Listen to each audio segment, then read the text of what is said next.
नमस्कार दोस्तों, मैं सुनील कुमार आपका स्वागत करता हूं आपके अपने चैनल क्या ऐसा होता है में। दोस्तों, आज एक वीडियो के माध्यम से मैं आपके पास लेके आया हूं काल सर्प दोष और पितृ दोष की विस्तृत जानकारी एक ही वीडियो के माध्यम से। देखिए क्या होते हैं ये दोष। सर्प दोष और पितृ दोष की जानकारी आप एक वीडियो के माध्यम से मैं आपको बताने जा रहा हूं।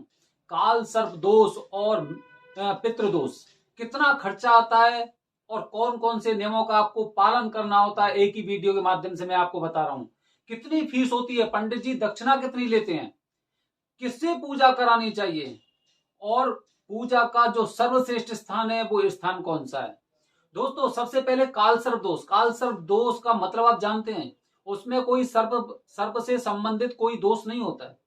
काल सर्प दोष का मतलब ये होता है कि जब राहु और केतु के मध्य में आपके सारे जितने भी ग्रह हैं वो उनके मध्य में आ जाते हैं और राहु और केतु की स्थिति ऐसी बन जाती है जैसे कि राहु अपनी पूंछ को खाने की कोशिश कर रहा है। मतलब आपके बीच में जितने भी ग्रह थे वो ग्रह आपके सारे के सारे बीच में हो गए। वो चाहे कितने भी प्रबल हों, लेकिन राहु और केतु के बीच में आ जाते हैं तो वो अपना प्रभाव दिखाना बंद कर देते हैं, उनकी शक्तियां छीड़ हो जाती हैं। इसीलिए लोगों को काल सर्प दोष की पूजा करानी चाहिए, क्योंकि इससे क्या होगा कि राहु और केतु के जितने भी प्रभाव हैं वो खत्म होंगे। और जैसे ही वो प्रभाव खत्म होते हैं तो उसके बाद क्या होता है कि जो आपके जो बीच में जो ग्रह फंसे हुए थे, चाहे वो शुक्र हो गए, गुरु, सूर्य, बुध, जो भी हैं, वो अपना शुभ परिणाम दिखाते हैं और जिससे जो भी जातक होता है, जातक की कुंडली एकदम सही हो जाती है और वो बंदा प्रोग्रेस करता है।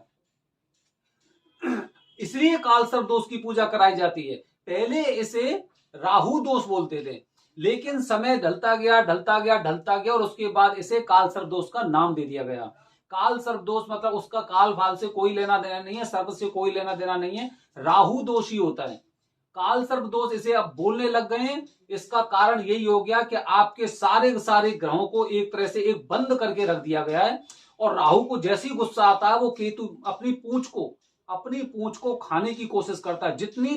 जितना प्रबल होगा राहु का प्रभाव, जितना प्रबल होगा, वो जातक अपने भविष्य में कुछ नहीं कर सकता अगर उसकी पूजा नहीं कराई जाती है तो। इसीलिए सब लोग काल सर्प दोष की पूजा कराना उचित समझते हैं, क्योंकि भविष्य में ग्रह अपना प्रभाव तो दिखाते हैं। ये हम अपने पत्र और पंचांग के माध्यम से भी हम जानते हैं, जैसे पंडित जी हमें बताते हैं। आज पंडित जी अब से 100 साल बाद का भी पत्र बना देते हैं और उसमें पहले से ही बता देते हैं कि सूर्य ग्रहण तब होगा, चंद्र ग्रहण तब होगा। ऐसे ही दोस्तों, अगर मैं पितृ दोष की बात करूं तो पितृ दोष का मतलब ये हो गया कि आपके परिवार के कुछ ऐसे सदस्य जिन्हें दूसरी योनि प्राप्त नहीं हुई है, वो इसी सृष्टि में विचरण कर रहे हैं बिना शरीर के, उनकी आत्माएं विचरण कर रही हैं। हम उनके वंशज हैं, इसलिए हमारी जिम्मेदारी बनती है कि किसी भी तरह से उनकी आत्माओं को शांत किया जाए, जो भी दोष लगा हुआ है वो दोष उनका खत्म हो। तो इसीलिए पितृदोष की पूजा कराई जाती है। पितृदोष की पूजा के साथ ही नारायण नागबली दोष की भी पूजा होती है। नारायण नागबली दोष का मतलब ये हो गया सर्प से संबंधित कुछ ऐसे दोष होते हैं। तो दोस्तों, ये मैंने आपको बताया कि पितृदोष और काल सर्प दोष की पूजा क्यों करानी चाहिए। इसके लिए जो सर्वश्रेष्ठ स्थान होता है दोनों पूजा के लिए, वो होता है त्र्यंबकेश्वर। महाराष्ट्र के नासिक में, नासिक रोड है, नासिक रोड रेलवे स्टेशन, वहां से करीब 30-40 किलोमीटर की दूरी पर त्र्यंबकेश्वर एक स्थान है। वहां पर त्र्यंबकेश्वर बाबा का मंदिर है। उसे वहां पर महाशमशान क्षेत्र भी बोलते हैं। गोदावरी नदी है वहां पे। और आप अगर इंटरनेट के माध्यम से पढ़ना चाह रहे हो तो वहां पे आप माता अहिल्या की कहानी पढ़ सकते हैं। वो स्थान इस तरह के दोषों के लिए सर्वश्रेष्ठ है। अगर आप वहां पे पूजा करा रहे हैं तो इसका मतलब यह है कि आपको 100% फल मिलेगा। अब दूसरी बात कि वहां पर फीस कितनी ली जाती है। काल सर्प दोष की पूजा की अगर मैं फीस की बात करता हूं तो काल सर्प दोष की पूजा की फीस वहां पर आप किसी से कराओगे तो वो 1100 रुपए से शुरू होती है। 1100, 1500, 2100, 3100 ऐसे कौन से पंडित जी लेते हैं जो बाहर से वहां पर पूजा करने के लिए बसे हुए हैं, जिनका जन्म स्थान या फिर कह सकते हैं कि जिन्हें काफी समय से वो यहाँ पर नहीं है, या फिर ये है कि उनका जो निवास स्थान है वो ये नहीं रहा है, वो बस एक कमाने के माध्यम से उस स्थान पर पहुंचे हैं और वहां पर पाठ पूजा कराते हैं। ऐसे ही अगर आप वहां के जो पंडित जी हैं, जिनके पिताजी, उनके भी पिताजी या जिनके परिवार में शुरू से इस तरह की पूजा होती रही है, उनकी कालसर्प दोष की पूजा का जो वो खर्चा होता है वो करीब 4100-5100 से शुरू होता है। फिर अगर आपको अकेले में पूजा करानी है तो कालसर्प दोष की पूजा 21,000 तक की होती है। अकेले में पूजा कराने का मतलब ये हो गया कि वहां पे पूजा कराने वाले पंडित जी होंगे और केवल आप होंगे, और तब वो पूजा होती है। 15 से 21,000 रुपए का इसका खर्चा होता है। आप अगर एक बार पूजा कराते हैं तो आपको उसके जब जो भी आपकी कुंडली में या फिर आपके ऊपर कुछ भी दुष्परिणाम हो रहे थे, 5 साल में आपको उन सब चीजों का पता चल जाएगा और अगली पूजा आप दोबारा कराने चले जाओगे। मान्यता है कि कालसर्प दोष की पूजा अपनी जिंदगी में 9 बार करानी चाहिए, हर 5 साल में एक बार। अगर मैं पितृदोष की बात करता हूं तो इसी तरह पितृदोष की भी पूजा होती है। ग्रुप में पूजा की जाती है तो उसके भी जो उसका जो खर्चा है वो भी करीब 5100-6100 ऐसे करके शुरू होता है।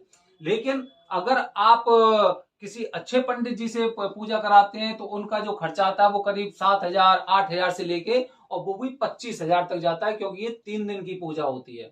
तो ये वहां का खर्चा होता है। मैंने बहुत से लोगों को देखा है कि पूजा से पहले वो पैसे के बारे में कहते हैं कि भाई ये पैसे तो बहुत ज्यादा हैं, ये और इतने पैसे तो हम पे नहीं कर सकते। तो ऐसे लोगों से मेरा आग्रह है कि आप वहां पर जाकर और वहां पे जो आपको पंडित जी मिल जाते हैं, आप उनसे पूजा करा सकते हैं। संबंधित कितना खर्चा आएगा, कितने पैसे लगते हैं, अकेली पूजा क्या होती है, ग्रुप की पूजा क्या होती है। अच्छा, इसके बाद के कुछ नियम भी होते हैं। कालसर्प दोष पूजा अगर आप करा के आते हैं तो 40 दिन के नियम होते हैं, जिसमें बताया जाता है कि लहसुन, प्याज और मांस मदिरा का आपको सेवन नहीं करना है 40 दिन तक। वहीं पर अगर पितृदोष की पूजा की अगर मैं बात करता हूं तो वहां पर 40 दिन के कुछ नियम होते हैं। 40 दिन से पहले जो 2 दिन की पूजा होती है, 2 दिन आपको ये पूरी तरह से एकदम दूर रहा जाता है कि आप किसी मंदिर नहीं जा सकते, क्योंकि सूतक लगा रहता है। 2 दिन तक सूतक रहता है, आप किसी शिवालय में, किसी मंदिर में नहीं जा सकते। उसके बाद जब आप घर पे लौट आते हैं तो घर पे लौटने के बाद आपको 40 दिनों तक इन्हीं नियमों का पालन करना है कि आपको मांस, मदिरा और लहसुन, प्याज का सेवन नहीं करना है। खास बात तो ये है। और इससे ज्यादा जानकारी मैं अपने पिछले वीडियो में दे चुका हूं कि हमें कौन कौन सी सावधानी और कौन कौन से परहेज 40 दिनों तक करने चाहिए। तो दोस्तों, कालसर्प दोष और पितृदोष की पूजा अगर आप कराने जा रहे हो, कराने वाले हो, तो मैं आपसे रिक्वेस्ट करूंगा कि आप अपनी इच्छा से पूजा कराइए, त्र्यंबकेश्वर में पूजा कराइए। बस मेरा उद्देश्य ये है कि आप त्र्यंबकेश्वर में पूजा कराओ। इस तरह की किसी तरह की आपकी पूजा करानी है तो कालसर्प दोष और पितृदोष की पूजा। अगर आपको पैसे ज्यादा लगते हैं कि भाई पंडित जी, ये वाले पंडित जी जिनके बारे में मैं आपको बताता हूं, अगर वो ज्यादा पैसे ले रहे हैं, तो उसके लिए सबसे बढ़िया बात यह है कि आप त्र्यंबकेश्वर जाइए। और त्र्यंबकेश्वर में जैसे ही आप कुशावर्त घाट पर जाओगे तो वहां पर आपको बहुत पंडित जी मिल जाएंगे, जो वहां पर करीब 1000, 1200, 1500, 2100, 3100 ऐसे करके वो पैसे लेते हैं। धन्यवाद दोस्तों। आगे की वीडियो में आपको कुछ और जानकारी दूंगा अलग तरह की। तब तक बने रहिए हमारे चैनल से। धन्यवाद दोस्तों। जय हिंद, जय भारत, हर हर महादेव।